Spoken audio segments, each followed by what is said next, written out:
Okay, so the next chapter is ionic equilibrium.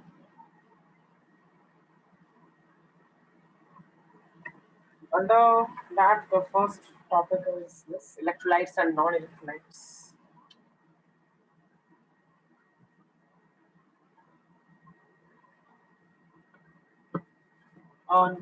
Electrolyte is a substance that dissociates into ions when put in water. So we can say that an electrolyte ionizes in water. If I put an electrolyte in aqueous solution, that means if I prepare an aqueous solution of an electrolyte, some ions will definitely be formed. And if some ions are formed, the substance will be called an electrolyte. Some examples of electrolytes are NaCl, KCl, CH3C, OOH, KOH, and so on. So these will ionize when put in aqueous medium, that is water.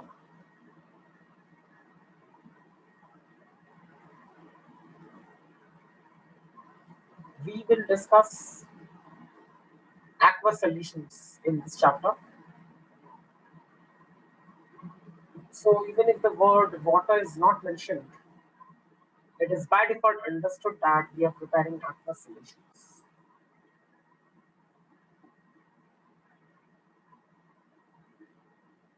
So if they say a solution of so and so is made, that means we have prepared an aqueous solution of the substance. So the solvent is water in this chapter.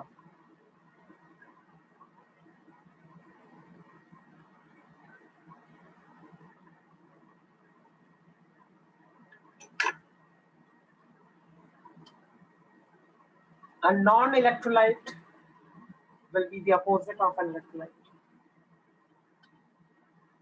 A non-electrolyte does not dissociate into ions in water.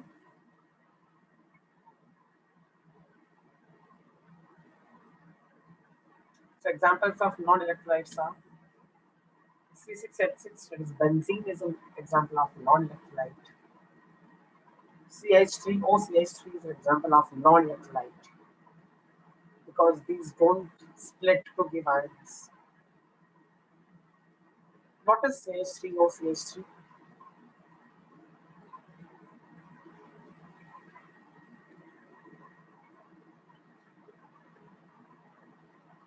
What is this? We have done this in Ionic.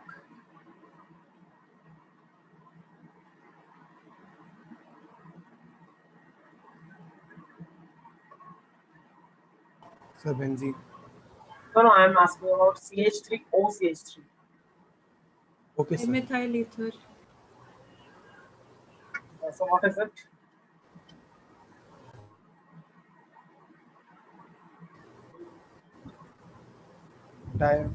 Sir, dimethyl ester. Ether. Dimethyl. Ether, sir.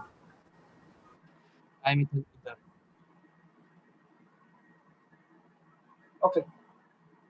Dimethyl ether is the common name of CH3OCH3. What will be the Ionic name of CH3OCH3?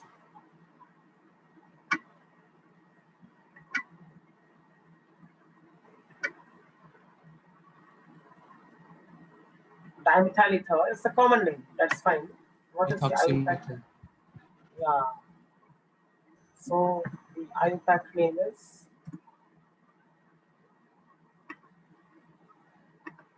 methoxymethyl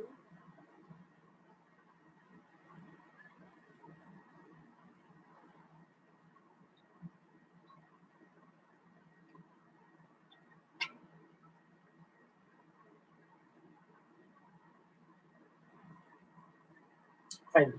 Now I'm asking you to identify the ions produced if I put a substance in water. So the first substance. What happens if I put HI in water?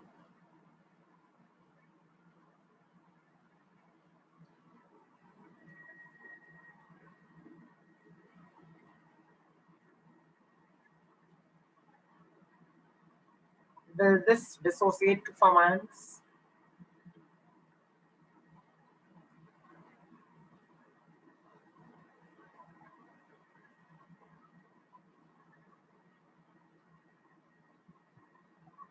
If I put this in water, what will happen?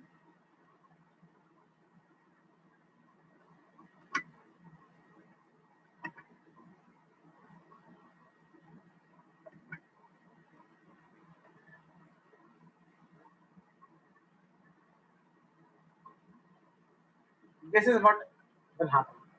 These are the ions formed when HI is put in water.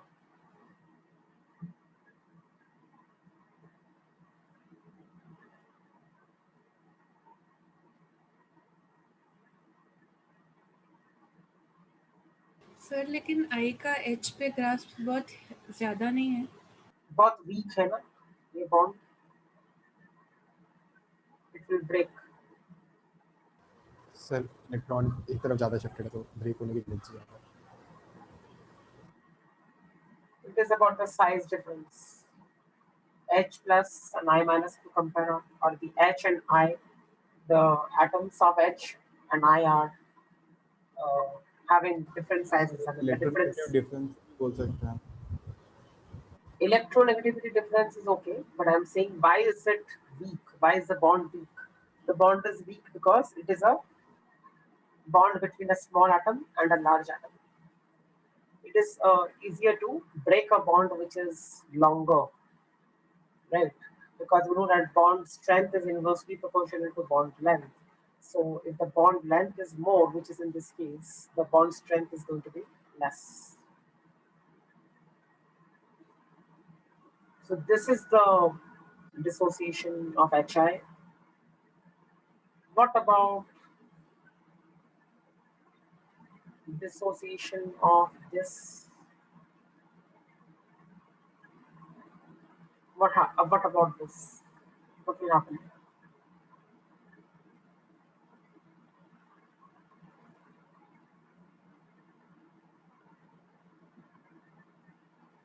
What are the ions formed if I dissociate this?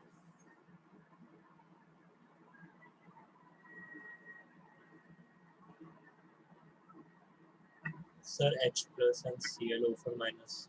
Correct.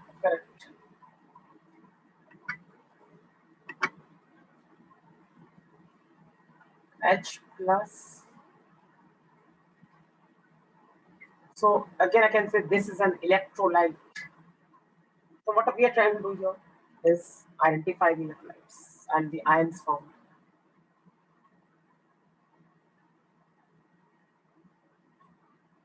Okay. What about this one?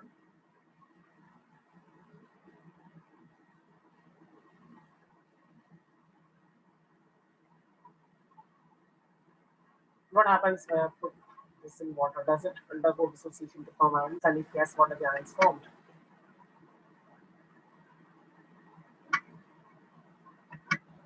Okay, what is this substance called?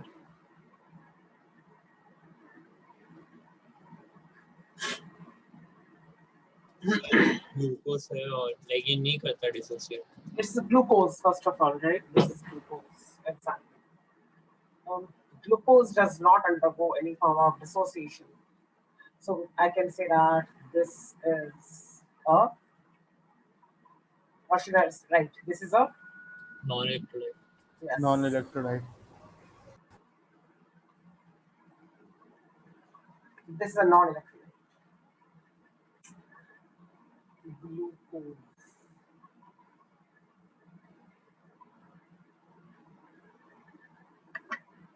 Okay.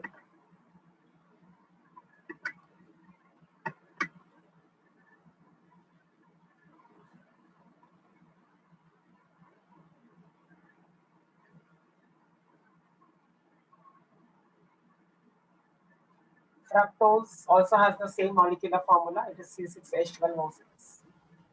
And again, it's a तो दोनों non-electrolyte. Iso Yeah, they are functional isomers of each other. Glucose and fructose are functional isomers of each other.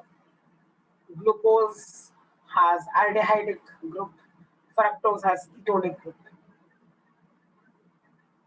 So they are functional isomers of each other. Fructose is a non-electrolyte.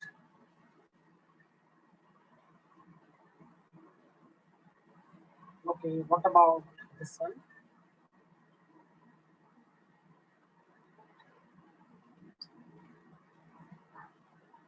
Again, this is a non-electrolyte. You can clearly see.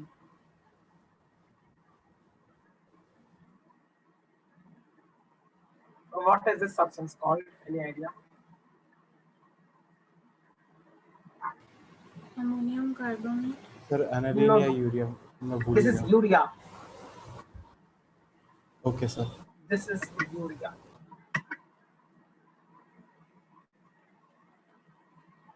So they can ask you in a question, like it could be an MCQ, identify the non-electrolyte, or which of the following is an electrolyte. So I'm giving you these examples. NH2CO, NH2CO. What about this?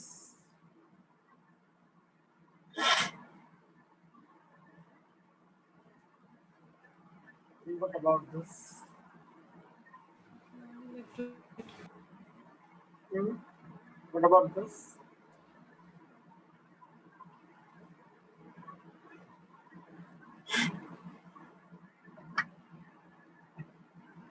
Sucrose.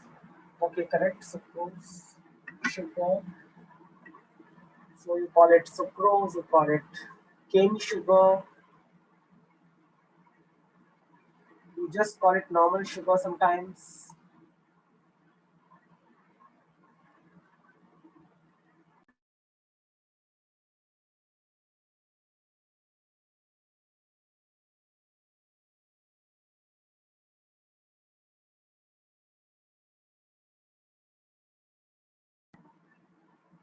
Okay, so this is also a non-electrolyte. Okay.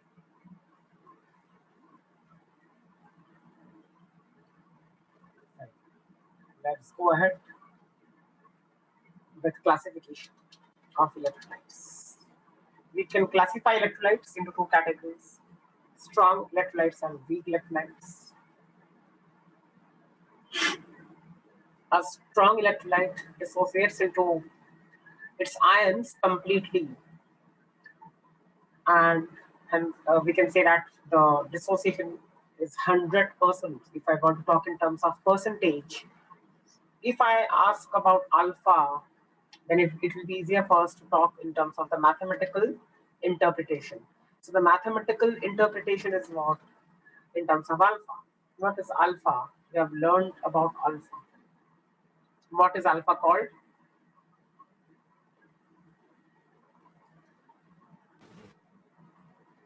Degree of dissociation Degree of dissociation.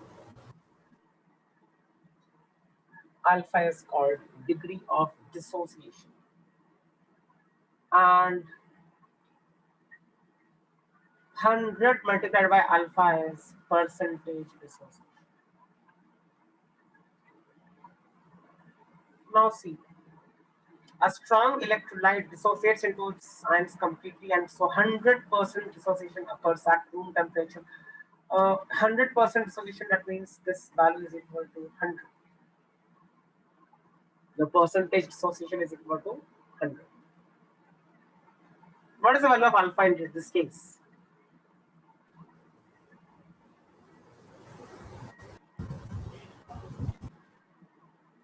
One. Yes, because I can cancel 100. So 100 alpha is equal to 100, or alpha is equal to 1. Which means that alpha is equal to 1 for a strong electrolyte, because the dissociation is complete. 100% dissociation takes place, and so alpha is equal to 1. Strong acids, strong bases, and all types of salts are strong electrolytes. Strong acids are strong electrolytes. Strong bases are strong electrolytes. All types of salts are strong electrolytes. So, for any strong electrolyte, alpha is equal to 1. This is a mathematical interpretation. Now, how do I represent it in the form of a chemical equation? If I have a substance HX, and if I say that HX is a strong electrolyte, I will represent its dissociation in this manner. This is how I should represent. X could be anything I have not mentioned what it is. In general, I'm writing. So there is a strong electrolyte HX, and if it's dissociating in water, I can represent its dissociation in this manner. So if there is any strong electrolyte, you will have to use this particular symbol. That means it is a single arrow, and the arrow is going to be pointing towards the right hand side. So this is the representation of a strong electrolyte undergoing dissociation. Now if I ask you in another form, the same question I can ask you in another form, that is by using mole concept or stoichiometry. Say I say AB is a strong electrolyte. AB, okay, AB2, let's say. AB2 is a strong electrolyte, and the cation is this, and the anion is this. Let's say this is what I'm trying to show. If the cation is A plus 2 and anion is B minus, then I can represent the dissociation in this one, because I have to balance the equation. And this particular arrow indicates that AB2 is undergoing complete dissociation. And so I can call it a strong electrolyte. Now the question is, if I start with, if I take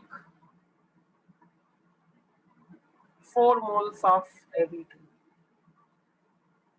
then in water, how many moles of A plus 2 will be obtained?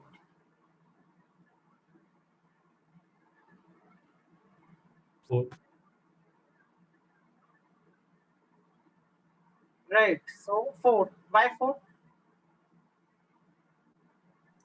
क्योंकि सारे moles dissociate हो गए A plus 2 और 2B minus. Yeah, because there is nothing called AB2 left. I mean, there is no identity of AB2 now in the solution. We have A plus 2 and B minus ions. We don't have anything called undissociated AB2 or some substance called AB2. We just have 2 ions in water now because AB2 has undergone complete dissociation. So A2 plus cation is present, B minus anion is present. So I can say if I take 4 moles of AB2 in water, I obtain 4 moles of A2 plus, and how many moles of B minus should I obtain? 8. So 8 moles of B minus. So I'm not supposed to write anything under AB2 because there is no AB2 left. So this is an example of complete dissociation, and hence I can call AB2 a strong electrolyte.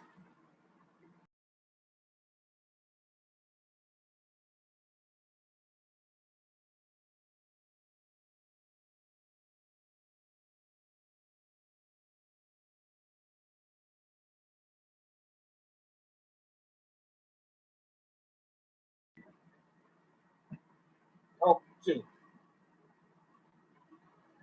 So AB2 is a strong electrolyte. In this manner, I can predict or calculate the number of moles of cation and the number of moles of the anion formed for any strong electrolyte.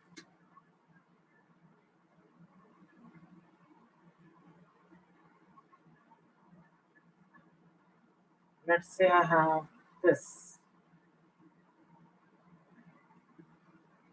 and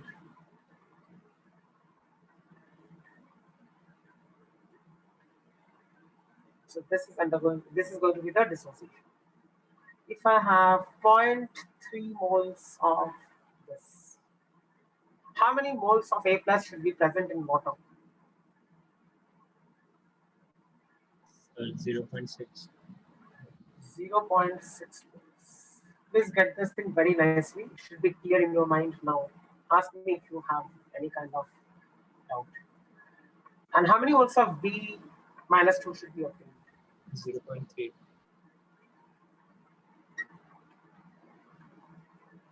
And I'm not supposed to write anything under LDB.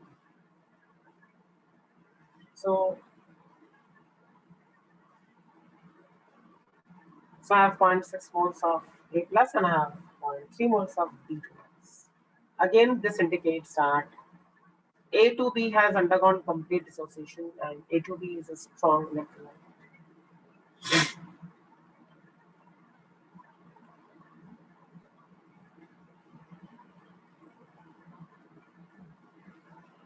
So can I say that if the electrolyte is strong, there is only forward process happening, there is no backward process happening, there is no reverse process, any kind of reverse reaction, right?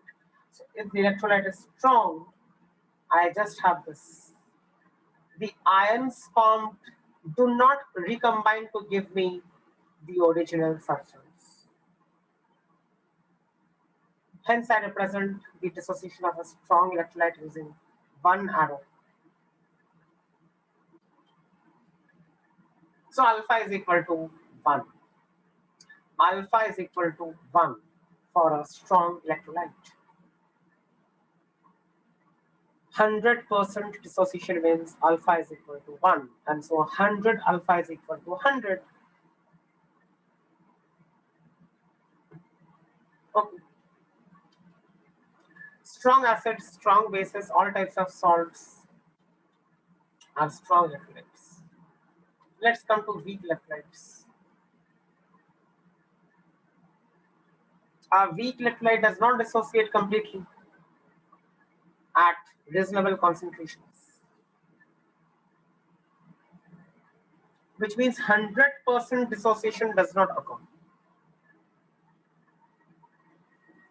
And some moles of the weak electrolyte are left undissociated. So what should be the value of alpha? I mean, is it equal to 1, more than 1, or less than 1? So less than 1. Alpha will be less than 1 because if the dissociation is complete, then alpha is equal to 1. If dissociation happens completely, then alpha is equal to 1. But for a weak electrolyte, dissociation is incomplete, and so alpha has to be less than 1. How do we represent the dissociation of a weak electrolyte?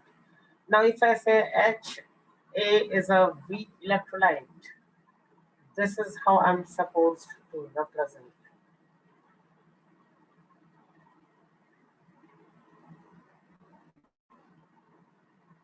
So this tells me that the electrolyte is weak because the backward process also happens.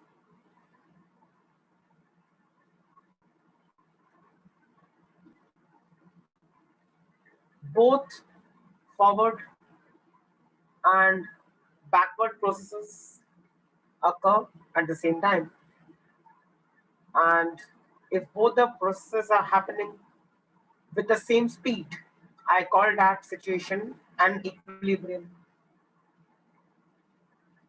Because this reaction involves ions, I can call this ionic equilibrium. So ionic equilibrium, it can be defined only for weak electrolytes because there is no equilibrium possible for a strong electrolyte. As in case of a strong electrolyte, the dissociation is complete and so there is no reverse process happening. So a weak electrolyte dissociates to form ions at equilibrium, and that is one reason why we say that we have ions at equilibrium and also undissociated electrolyte at equilibrium. The undissociated electrolyte is indicating that the process of dissociation is not complete, and so that particular situation or state of the system is called ionic equilibrium. So ionic equilibrium deals with the equilibrium of a particular reaction wherein ions are involved. In the previous chapter, when we were doing chemical equilibrium, we did not come across ions. We just came across neutral molecules. But now we are coming across ions, and that is why we are calling this ionic equilibrium. This indicates that dissociation is not going to happen completely. So the ions also recombine to start giving you the electrolyte. At equilibrium, electrolyte will also be present, ions will also be present. Now, if I want to write the concentrations, so we will discuss again concentration, that is moles per liter, molarity. If I have C moles per liter of HA, then at equilibrium I can say that C alpha moles have dissociated. I have told you before that whatever we write after the minus sign indicates the number of moles dissociated or reacted. So I'm using the word dissociated here. So after this minus, I can say that C alpha is written, and so C alpha represents the moles per liter of HA dissociated.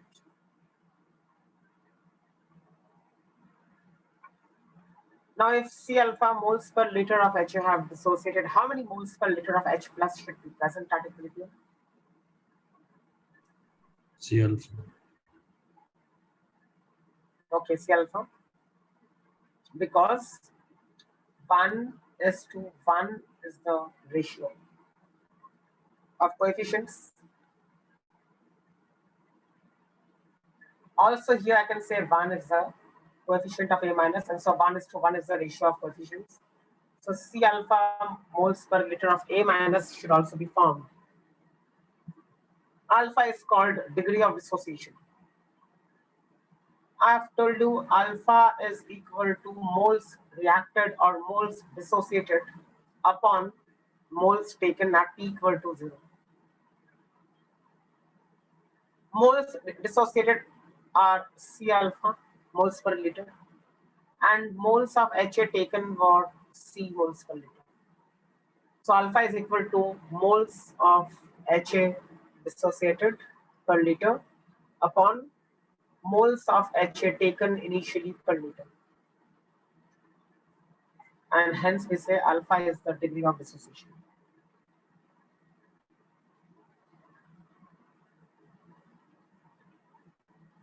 And alpha is less than 1. Now this is also clearly visible, because if alpha is equal to 1, if alpha is equal to 1, what will happen? Equilibrium. There is no equilibrium if alpha is equal to 1, right? If alpha is equal to 1, there is no possibility of equilibrium. Why? सारे मोल dissociate हो गए. Exactly. That means it is behaving like a strong electrolyte. So it's a strong electrolyte. So there is no equilibrium defined for a strong electrolyte. So alpha cannot be 1. For a weak electrolyte, alpha is not equal to 1. Now see, if it is not equal to 1, then alpha has to be less than 1.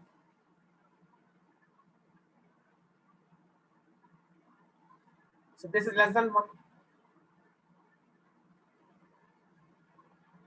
So what is this? C minus C alpha represents what? Reacted moles. C minus C alpha represents the undissociated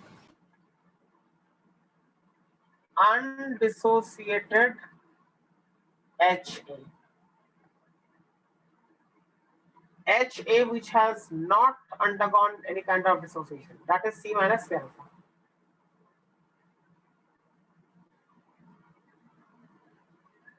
minus के बाद है C alpha, तो C alpha will represent moles dissociated. So C minus C alpha will represent moles undissociated.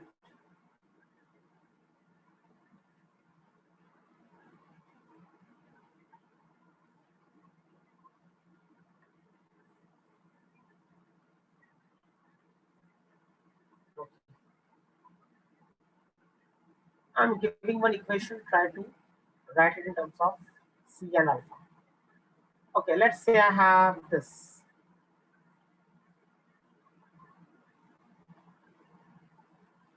AOH twice.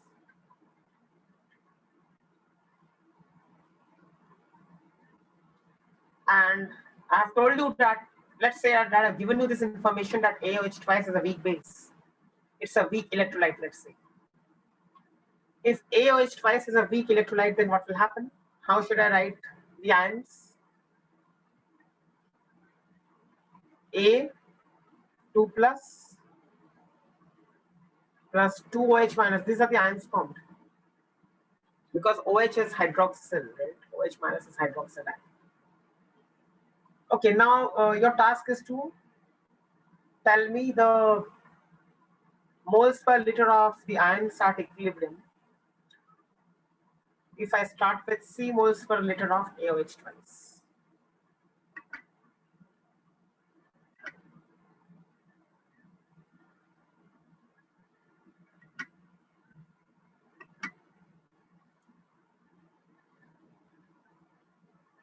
So degree of dissociation वही alpha रहेगा. उसको हमेशा alpha ही मानते हैं, डिग्री ऑफ डिसोसिएशन. So फिर like C minus C alpha और यहाँ पे भी C minus C alpha और C alpha और वहाँ 2C alpha. Correct.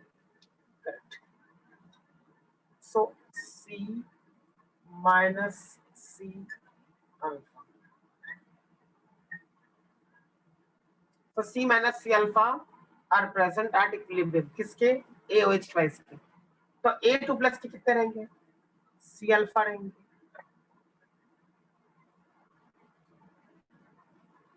And OH minus के कितने रहेंगे? 2C alpha. Why so? Because इसका 1 है coefficient, इसका 2 है coefficient. So 1 is to 2 is the ratio. तो इसके लिए ये C alpha और ये 2C alpha. Ratio should be 1:2.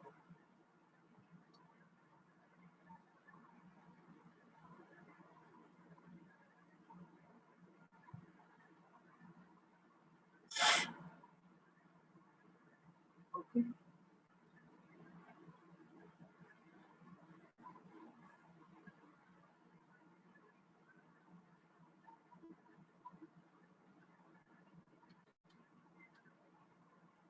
So alpha is less than 1 for a weak electrolyte.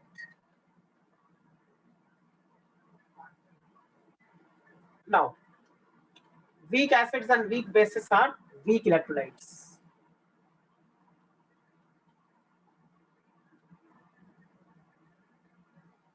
So we have already learned about these points. Degree of dissociation is alpha. The value of alpha is 1 for any strong electrolyte.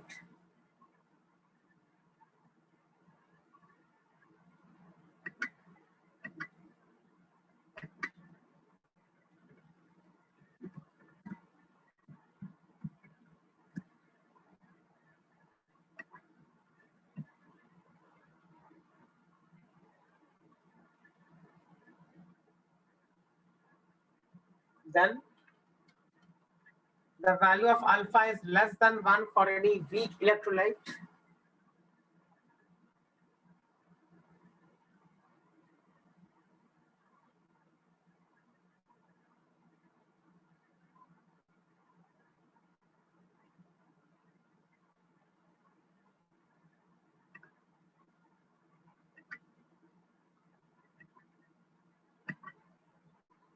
Next point.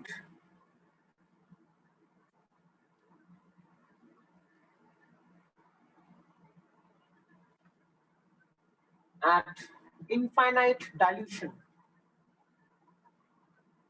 What is the meaning of infinite dilution? Concentration is almost zero. How is concentration almost zero? Because concentration is molarity. So moles per liter.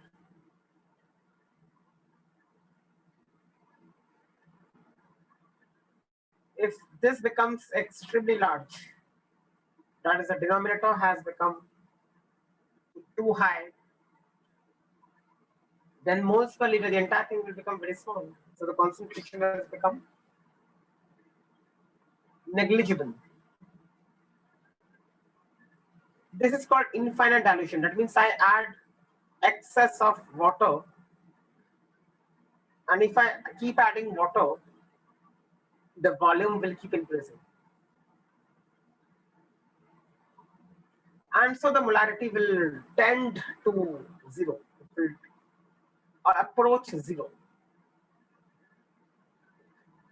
In such a case, for a weak electrolyte, the value of alpha is equal to 1, or I should say it is approximately equal to 1, if not exactly. Because it is actually, it cannot be exactly equal to 1, but yeah, almost. It's an approximation. So the value of degree of dissociation approaches unity, right? I can say alpha approaches unity. Unity means what? 1. So alpha approaches unity for weak electrolytes.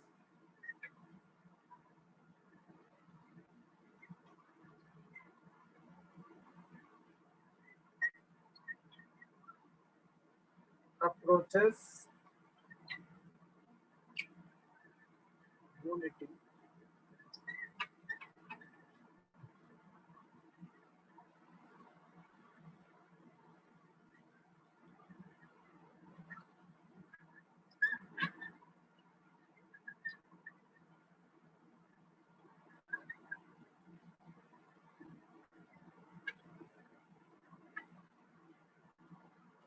Okay.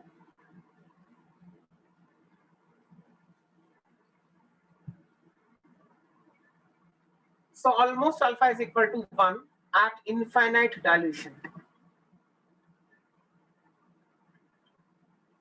Infinite dilution means when excess of water has been added, and the dissociation is almost complete for a weak electrolyte. This happens because when you keep diluting a solution of a weak electrolyte, more and more of the weak electrolyte undergoes dissociation.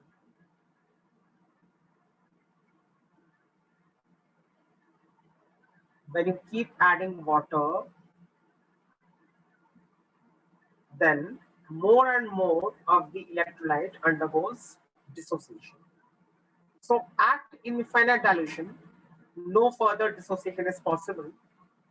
And so we say that dissociation is almost complete, and so alpha is almost equal to 1. But this is applicable only for weak electrolytes, because strong electrolytes dissociate or completely at normal concentrations. You don't need infinite dilution for that. If you take any strong electrolyte, it will dissociate completely. But a weak electrolyte does not dissociate completely. And so if I cause infinite dilution of a solution of weak electrolyte, then I can make the weak electrolyte dissociate completely. So at infinite dilution, alpha is equal to 1 for a weak electrolyte, because it will undergo complete dissociation as more and more of water has been added.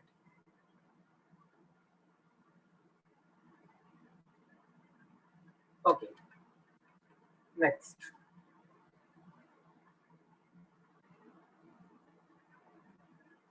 The value of degree of dissociation changes with temperature. It increases with the increase in temperature.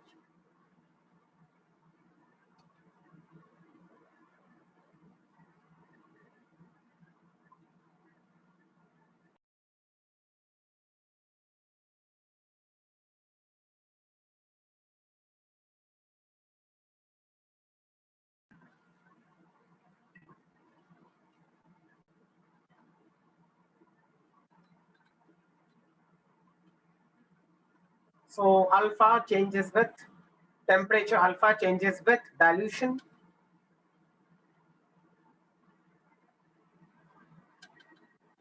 And this is another thing, another parameter which can influence alpha. The presence of a common ion decreases the degree of dissociation of the weak electrolyte. This is called common ion effect. Now it is very simple. I'll give you the example. Let's say I have here HX, which is a weak electrolyte.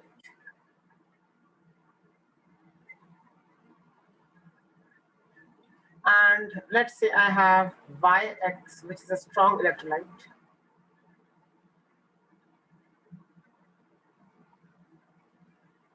Okay, this is how I can show the dissociation.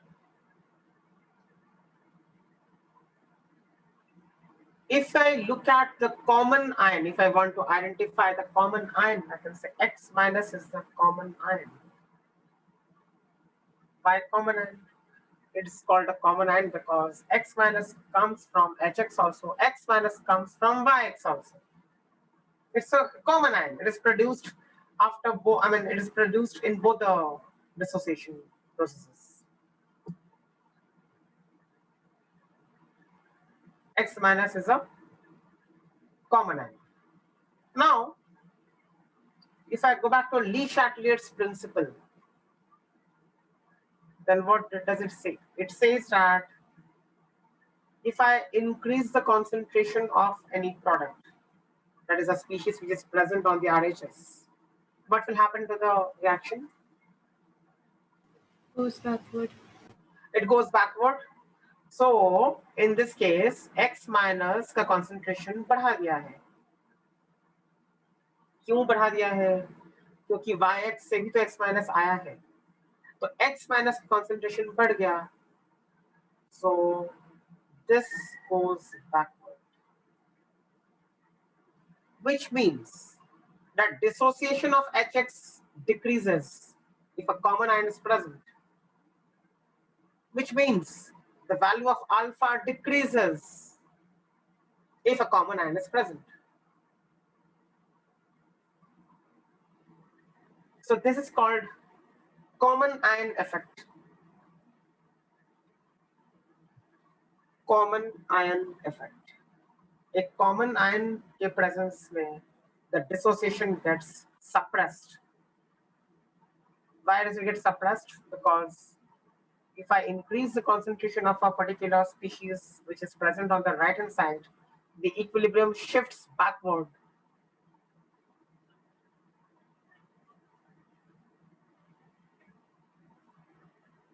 Right?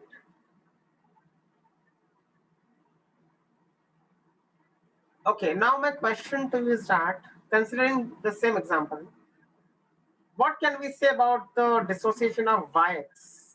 How will that get affected?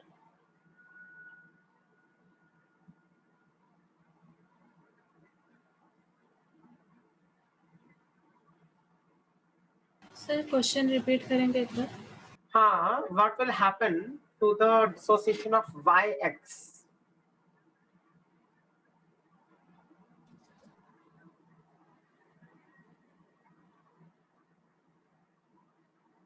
What will happen to the dissociation of Yx?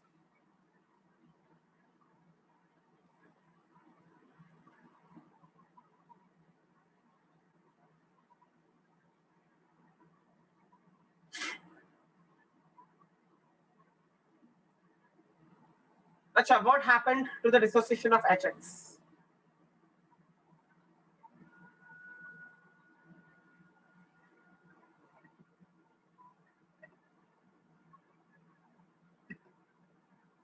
Sir अगर X minus ion का concentration बढ़ा देंगे तो YX का dissociation कम हो जाएगा ना? That was my question. So you are giving me the answer, or you are asking me a question? So YX का कम हो जाएगा dissociation. You said that Yx का dissociation कम हो जाएगा. What about Hx?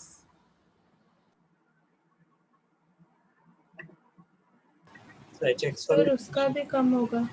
तो दोनों का ही कम हो जाएगा. सर दोनों रिएक्शन के पास कॉमन आयन है ना, दोनों पीछे जाएंगे. करेक्ट. लेकिन क्या ये पीछे जा सकता है? नहीं सर. क्या ये पीछे जा सकता है? नहीं sir.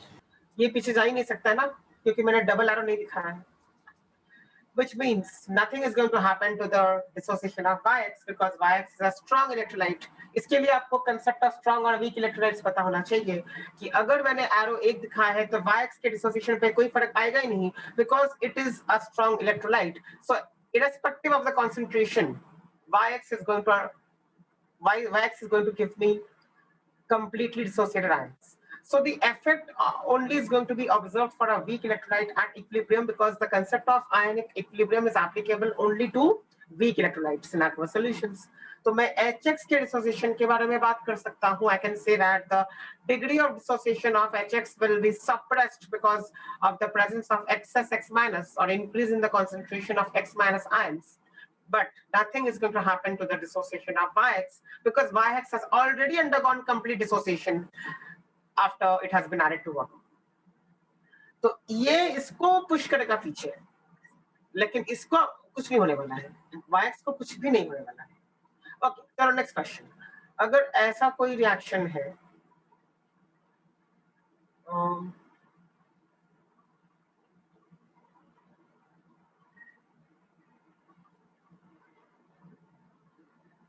now what will happen? दोनों का कम होगा. दोनों का ही अफेक्ट होने वाला है. दोनों का ही dissociation is going to get affected. मतलब कम ज्यादा की अगर बात करें तो नॉर्मल केस में जितना डिसोसिएशन होना चाहिए था उससे कम होने वाला है बिकॉज इससे भी आ रहा है, इससे भी आ रहा है. Right, that is obvious. ये सब कंसेप्ट्स आपको आगे न्यूमेरिकल्स में काम आएंगे.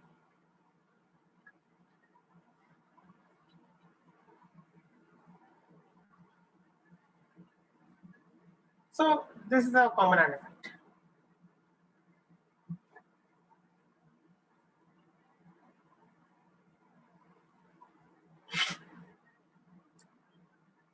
Next, so if they ask you Le Chatelier's principle के ऊपर कौन सा ये है, or rather they can ask you common and effect is based on which premise, you will say it is based on Le Chatelier's principle. Now you have to know some examples of strong and weak acids and bases. All strong acids and strong bases are strong electrolytes. All weak acids and weak bases are weak electrolytes. कुछ examples बताने चाहिए तो लिख लो ये examples एक एक करके. जो मैंने दिए हैं ये एग्जांपल्स बताने चाहिए. Please start writing the examples of strong acids and strong bases and also weak acids and weak bases.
Sir weak electrolytes completely dissociate क्यों नहीं हो सकते?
Write down the names of the acids which I have written.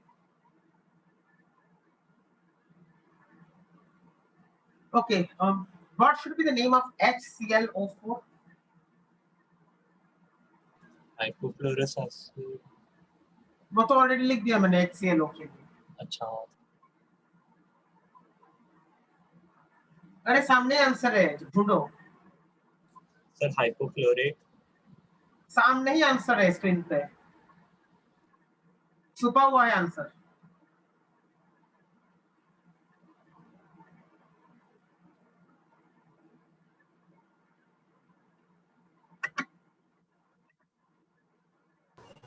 Perchloric acid. Yes. सी, मैंने इसलिए बोला कि screen पे देखो, HiO4 लिखा है ना मैंने, HiO4 का मैंने लिखा है पर आयोडिक एसिड, तो I को मैंने रिप्लेस कर दिया Cl से।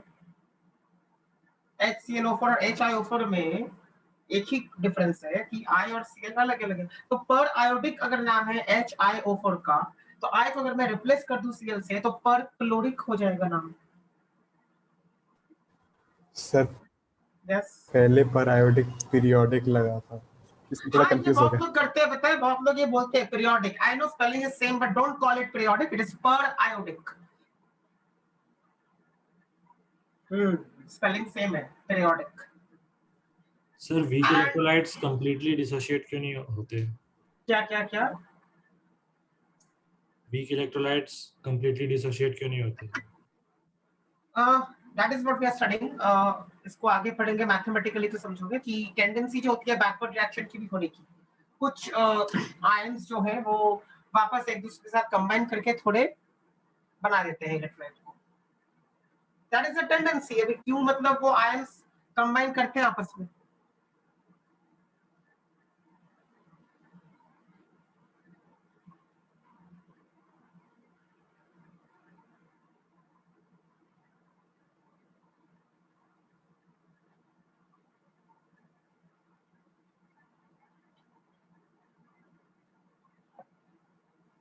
What should be the name of this?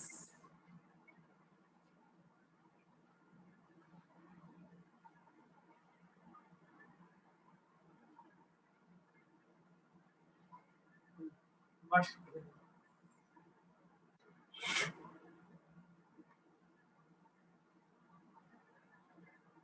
Sir Bromous hypobromous acid. Acid. Hmm? Hypobromous acid. Yes.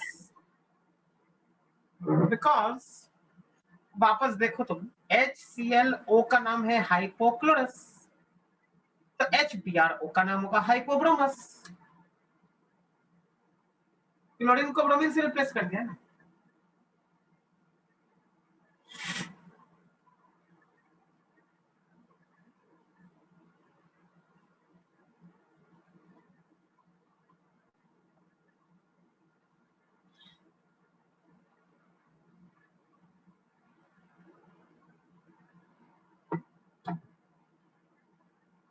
Fine.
all the organic acids are carboxylic acids are weak acids.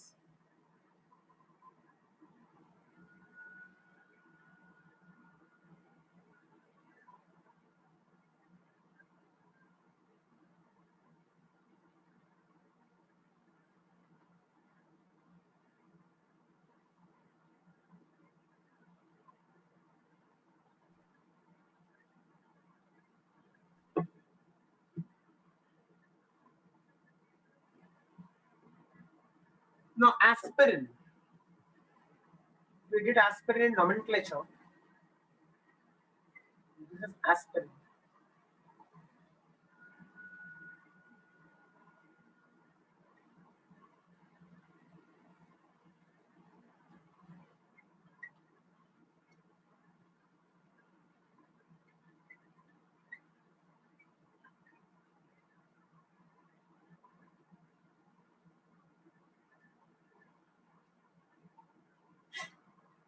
So this is aspirin.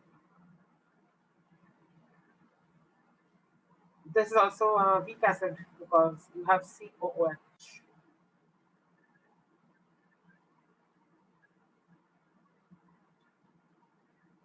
Weak bases.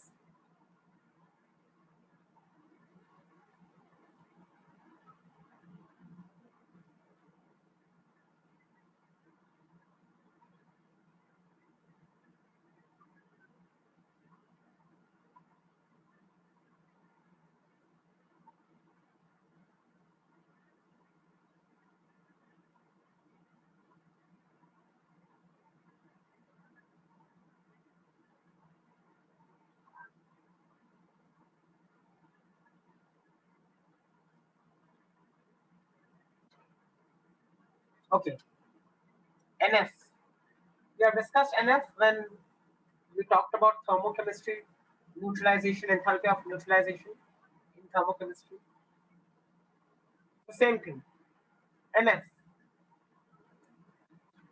If NF is 1 for an acid, the acid is monobasic.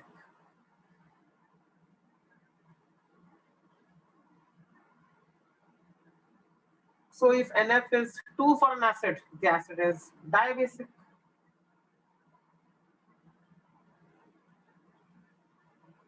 If I want to show you example of this HCl, so NF is 1 because we have 1 H+. So HCl is monobasic.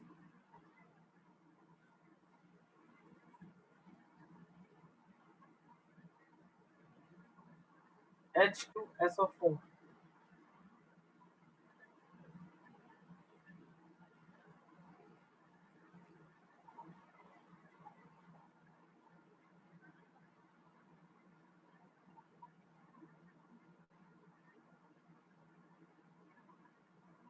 So NF of H2SO4 is 2 because of this. So I can say that H2SO4 is diabasic.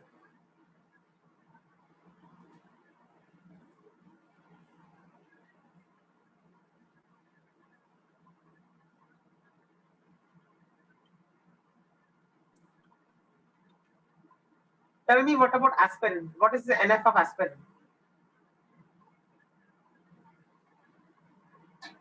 What is the NF of aspirin?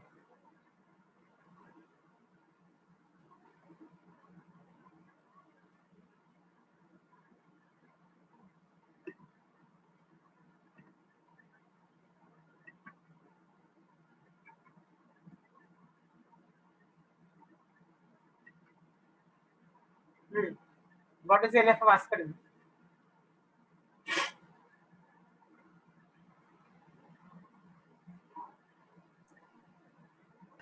Sir, 1.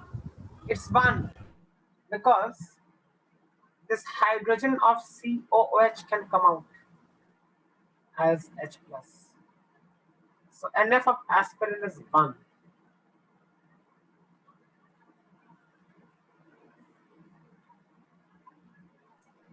Sir NF क्या होता है एक बार फिर से बताएं.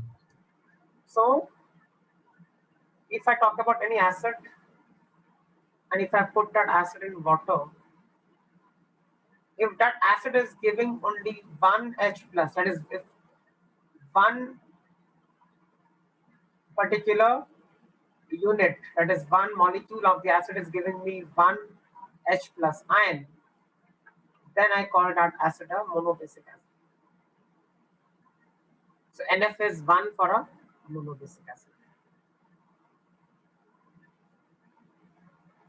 And कोई भी carboxylic acid में जो COOH वाला H होता है वो ही बाहर आ सकता है H प्लस बन के.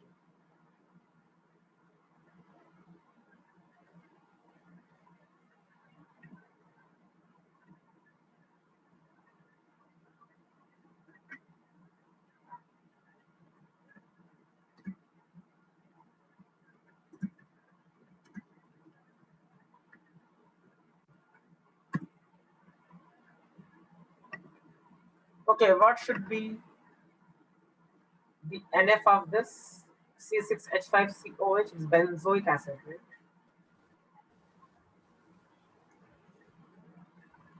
One. Against 1.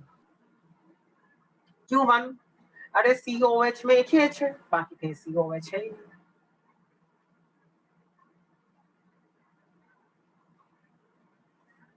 This one, Oxalic acid. 2. what is the NF of oxalic acid? 2. So it's 2. 2 because there are 2 COH groups.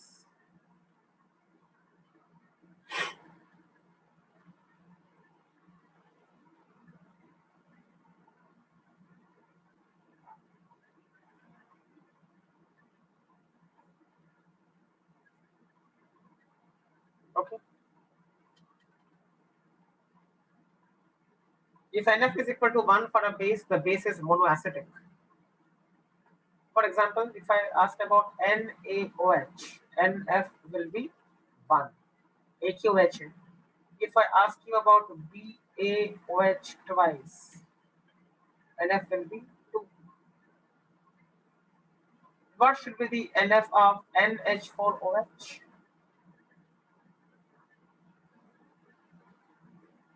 One. AQH. So NF is clear, right? Okay. Next formula. This also we have done already. GEQ is gram equivalence.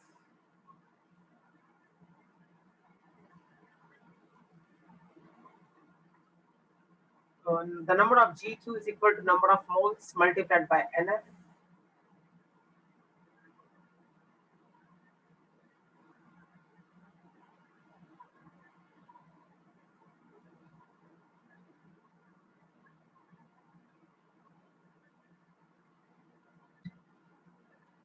And this means molarity of A. Square bracket के अंदर अगर कुछ भी लिखा जाए उसका मतलब है molarity. Keep this in mind.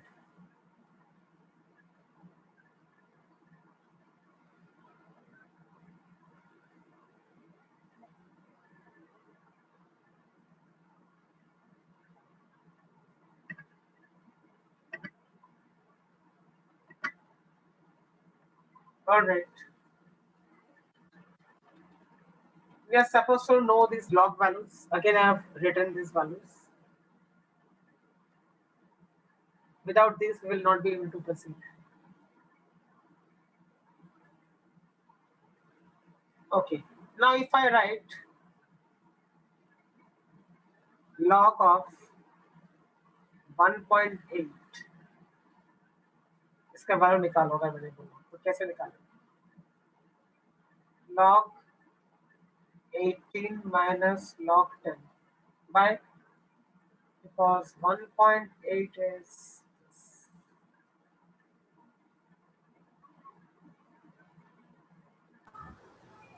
Log 2 plus 2 log log 3. 18 can be written as log 9 plus log 2. Log 10 की वैल्यू 1 होती है. Log 9 can be written as 2 log 3. Why? Because 9 is nothing but 3 squared.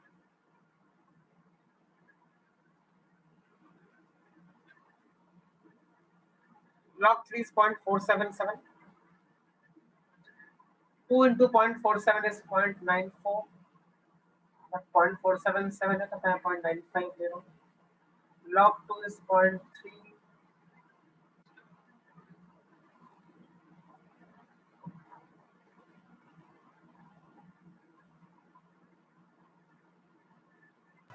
Sir, 1.25. Right? So this is the answer. तो ऐसा आपको निकालना पड़ेगा कुछ भी चीज का अगर लॉग रिक्वायर्ड है. Right? Now,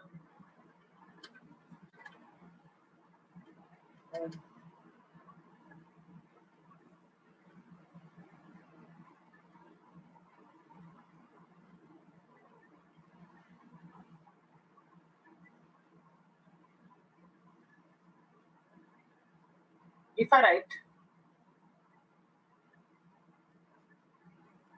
minus log of this, क्या आएगा? Log AB is log A plus log B.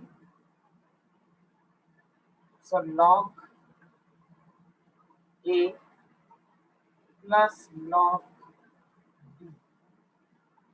ऐसा हो जाएगा.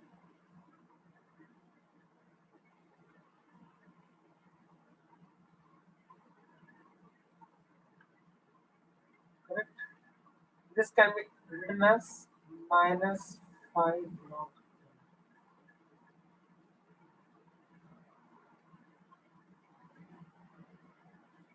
So minus log 2 plus 5 log 10. ऐसा हो जाएगा ब्रैकेट खोलने से. Log 2 is 0.3, log 10 is 1, so this comes out to be 4.7.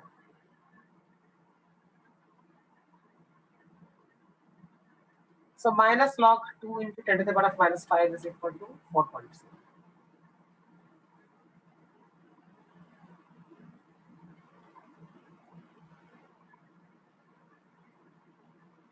Okay. Now,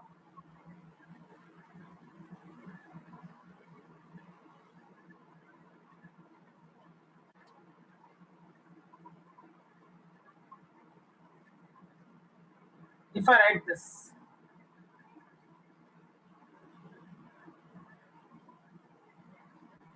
if I write like this, then can I also write it in this manner? Look at this.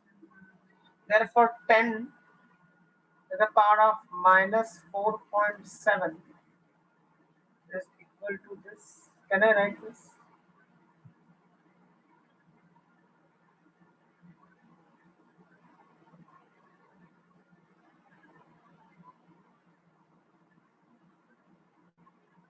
Can I write this?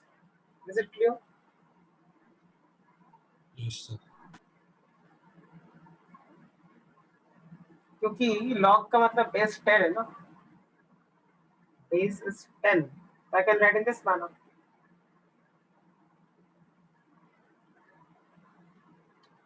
तो अगर मैं ऐसा लिखूं,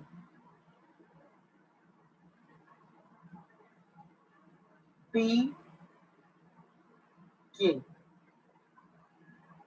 small p and then something in this particular chapter means minus log of that.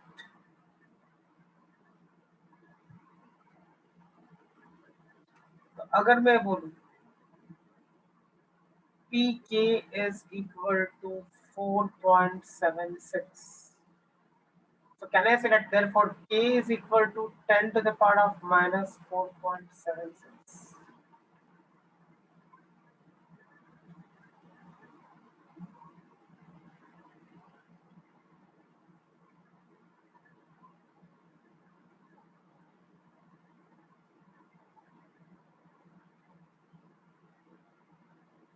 Right? So small p and then something means what? Minus log of that.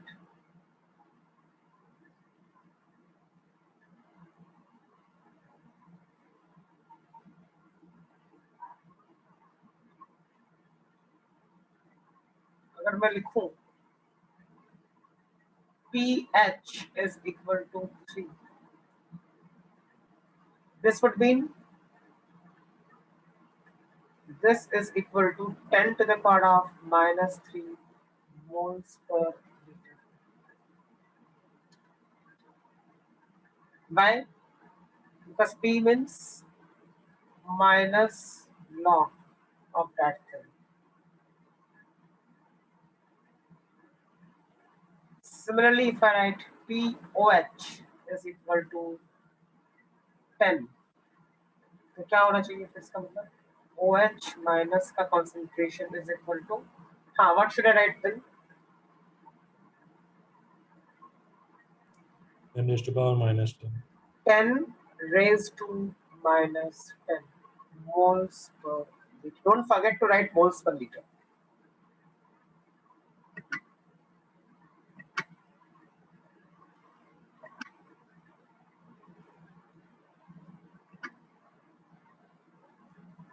Is this clear? Okay. So we will divide these things. Next, logarithms. We have done log AB, log A by B, log A to the power of M, and then this.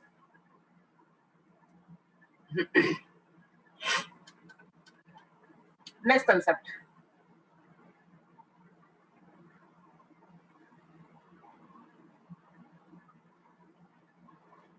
Arrhenius acids and arrhenius bases. So any arrhenius acid is a substance which ionizes in water to form H plus ions. Examples of arrhenius acids are HCl, HNO3, CH3COH. That means any substance which can give H plus ions is called an arrhenius acid. Similarly, any substance which can give out OH minus ions is called an arrhenius base. Examples of arrhenius bases are NaOH, KOH, MgOH twice, all these things. That means any substance which can liberate OH minus ions is called an arrhenius base. And any substance which can liberate H plus ions is called an arrhenius acid.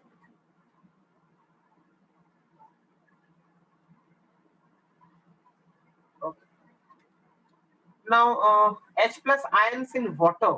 As I said, when an arrhenius acid is put in water, it immediately liberates H plus ions. Now, these H plus ions tend to get hydrated. Why? Because a particular H plus ion has a high charge density. It's very small in size. It's a proton. H plus means a proton.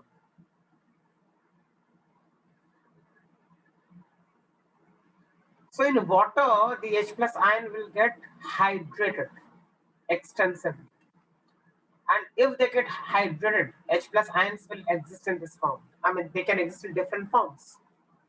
H3O plus, H5O2 plus,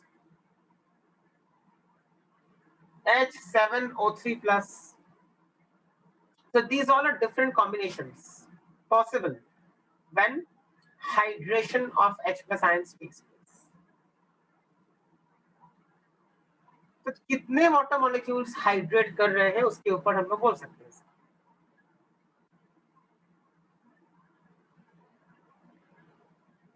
So H plus ions exist in different forms because they get hydrated.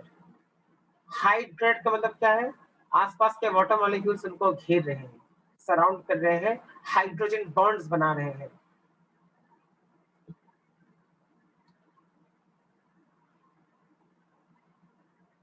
Similarly, OH minus ion exists in this manner. उसको भी ऐसा hydrate किया जा सकता है. कौन सा ion कब प्रेजेंट से पता लगता है? हाँ, कौन सा आयन कौन से रिएक्शन होगा वो सब कैसे पता लगता है? क्या क्या क्या क्या? सर अभी H प्लस आयन किसी रिएक्शन में बन रहा है तो ये सारे फॉर्म्स में से वो किस फॉर्म में एग्जिस्ट हाँ, that करेगा? we cannot figure out. वो हमको फिगर आउट करना भी नहीं है. बट ऐसा हो सकता है, आई एम सेइंग कि these are the different possibilities कि वो इस फॉर्म में एग्जिस्ट कर रहे हैं। वो H प्लस प्रोड्यूस हो जाने के बाद वो क्या फॉर्म में एग्जिस्ट कर रहा है, that is not possible to figure out from the reaction. But हाँ, पानी में जितने ज्यादा वाटर मॉलिक्यूल्स से, तो कुछ H प्लस आयंस ऐसे फॉर्म में होंगे, कुछ ऐसे फॉर्म में होंगे, ऐसा कुछ ऐसे भी हो सकते हैं, क्या इसके कुछ भी नहीं हो, सिर्फ इनके और इनके हो, right.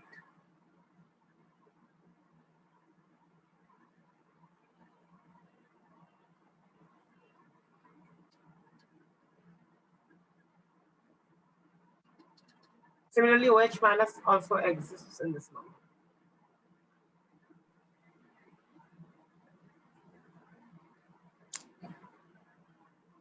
Okay, Arrhenius acids and bases we have learned. Bronsted-Lowry acids and Bronsted-Lowry bases. Bronsted-Lowry ने क्या बोला? Hello sir, Pushpak sir, excuse me. हाँ हाँ, पार्टिसिपेंट्स में एक स्टूडेंट है, that is ZSWIN 2020051। What's your name?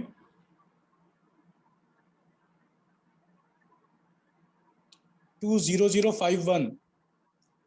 What's your name?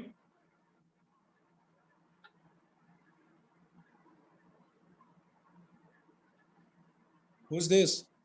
ZSWIN 2020051। Who's this? Subroto. Subrato, please mention your name in participants. Okay, sir. Be continue. Subroto. Pushpak sir, continue हाँ, कर लो. हाँ. Okay, thank you so much. Thank you so much. Okay, so Bronsted-Lowry acid is an acid which can donate a proton. तो अभी Brønsted ने क्या बोला? ब्रॉन्स्टेड-Lowry ने proton बोला, H प्लस, ऐसा हाइड्रोजन आयन नहीं बोला उसने। आरएनएस ने बोला था H प्लस आयन, ब्रॉन्स्टेड-Lowry ने बोला can donate a proton. So definition का ये थोड़ा सा लैंग्वेज में चेंज है, इंटरप्रिटेशन वही है। Okay, but the definition of Bronsted-Lowry base is different. See, a Bronsted-Lowry base is a substance which can accept a proton. अब ये अलग हो गया Arrhenius के definition से। Arrhenius ने क्या बोला था? An Arrhenius base is a substance which can give OH minus ions, hydroxyl ions, right? But a Bronsted-Lowry base is a substance which can accept a proton. अब इसमें OH minus के साथ कोई connection नहीं है, right? Examples of Bronsted-Lowry bases. ये हो सकते हैं Bronsted-Lowry bases। क्यों ऐसा? Because each of these can accept a proton. देखो, अगर NH3 ने प्रोटॉन एक्सेप्ट किया, यानी H प्लस को एक्सेप्ट किया, तो NH4 प्लस बन जाएगा। तो सिमिलरली आपको जो एग्जांपल्स Bronsted-Lowry बेसिस के दिख रहे हैं, ये सब प्रोटॉन को एक्सेप्ट कर सकते हैं।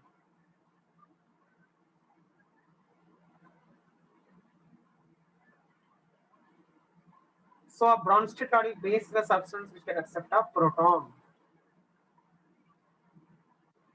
अब इसी से एक चीज कनेक्टेड है, वह है conjugate acid और conjugate base. A conjugate acid and a conjugate base differ by one proton only. मतलब क्या? अगर मैं लिखूं HSO4 माइनस, अब मैं बोलूं इसका कॉन्जुगेट एसिड बनाओ, तो एक प्रोटॉन ऐड कर दूंगा मैं, तो क्या होगा? Conjugate acid will be H2SO4। एक H प्लस ऐड करना है कॉन्जुगेट एसिड बनाने के लिए। If I want to make its conjugate base, so I have to remove one H plus. I'm telling you, I have to remove one H plus. Kindly don't do anything with OH minus. So if I remove one H plus from this, I will obtain SO4 2 minus.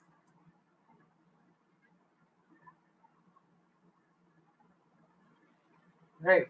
So conjugate base of this is what? SO4 2 minus, and conjugate acid of this is what? H2SO4. तो conjugate acid और conjugate base के बीच में एक ही H plus का difference होता है।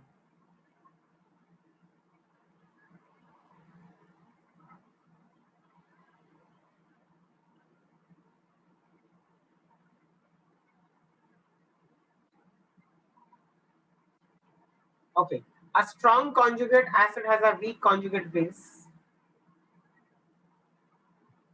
and a strong conjugate base has a weak conjugate acid.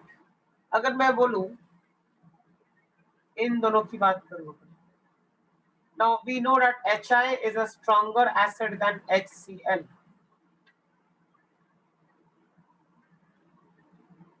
So now tell me,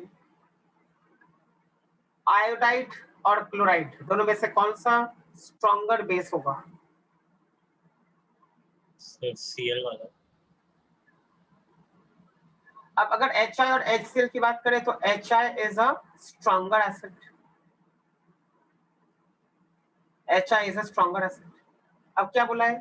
a strong conjugate acid has a weak conjugate base.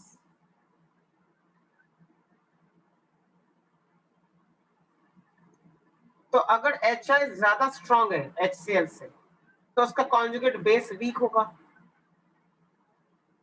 यानी iodide is a weak base. तो which will be a stronger base? Cl minus.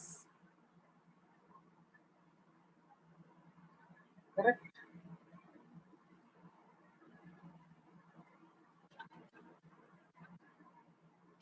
Okay, now last theory is this Lewis acids and Lewis bases. ये acid base theory का last part है. तो Lewis acid ये होता है a substance which can accept an electron pair is called a Lewis acid, and a substance which can donate a pair of electrons is called a Lewis base.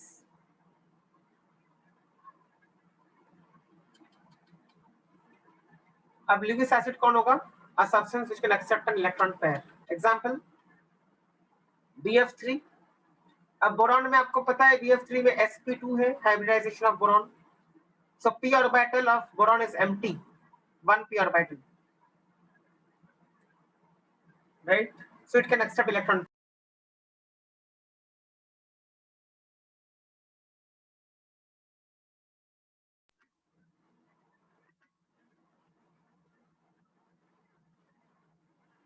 Similarly, NaCl3 का भी वैसे ही है.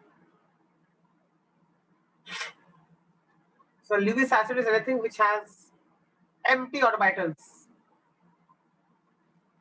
so it can accept electron pair. And a Lewis base is a substance which can donate electron pair. Example देखो Lewis base के, ये सब examples है Lewis bases के.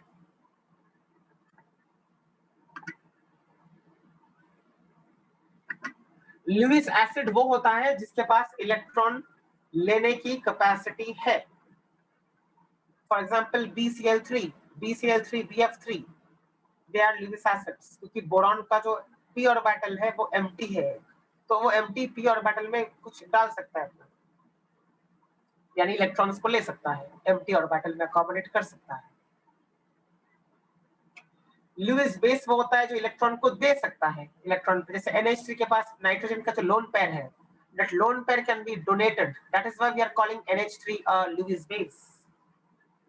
CH3OH को देखो, उसमें ऑक्सीजन के ऊपर लोन पेयर है, इसके लिए वो ऑक्सीजन अपना लोन पेयर दे सकता है, जिसके लिए CH3OH is a Lewis base.